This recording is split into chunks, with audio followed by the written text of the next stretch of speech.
Hi, this is Dr. Keith Valachi from the Dental Sleep Apnea Clinic here in Portland, Oregon.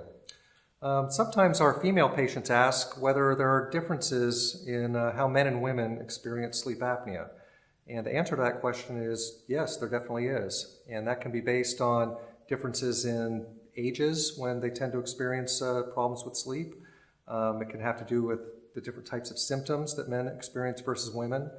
Sometimes it's physician perception, how they take in the information that women communicate to them during consultations, and that may have to do in some ways with how women actually communicate with their physicians.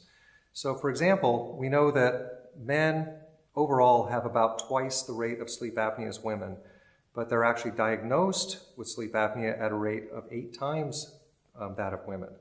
Part of the reason for this is many physicians may have in their mind this stereotypical picture of what a sleep apnea patient looks like, which is kind of a middle-aged, older guy who's overweight with a thick neck who snores like a banshee. That doesn't describe a lot of women, obviously. Also, women tend to have different types of symptoms, and those symptoms are often mistaken for anxiety or depression, insomnia, fibromyalgia. Sometimes, unfortunately, they just think that they're hypochondriacs. It's interesting because women are more vigilant in observing their loved ones or bed partners when they sleep, so they tend to kind of push their male partners to go get consultations with sleep physicians, and us men just aren't really like that, so less likely that a woman is going to be encouraged to go to a physician about her sleep. So we do tend to see an age difference with sleep apnea. With men and women. In the younger years, men have a much higher rate of sleep apnea than women.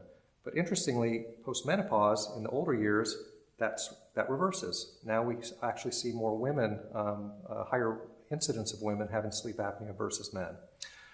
So there could be differences between how symptoms occur with sleep apnea with men and women.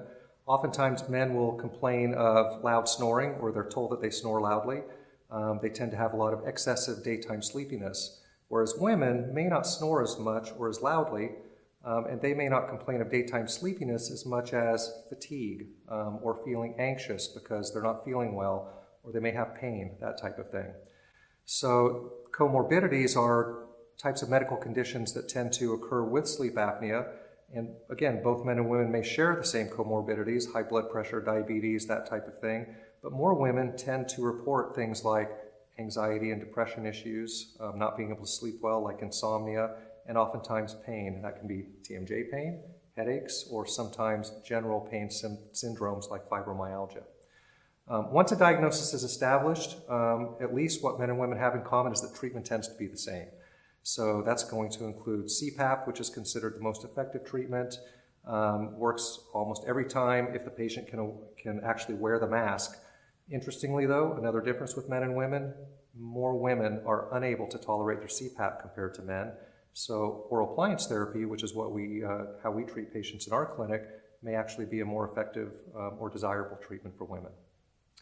So if you have more questions about this, please visit our website at www.dentalsleepapneaclinic.com or give our office a call for a consultation. Thanks for watching, and we hope to see you soon.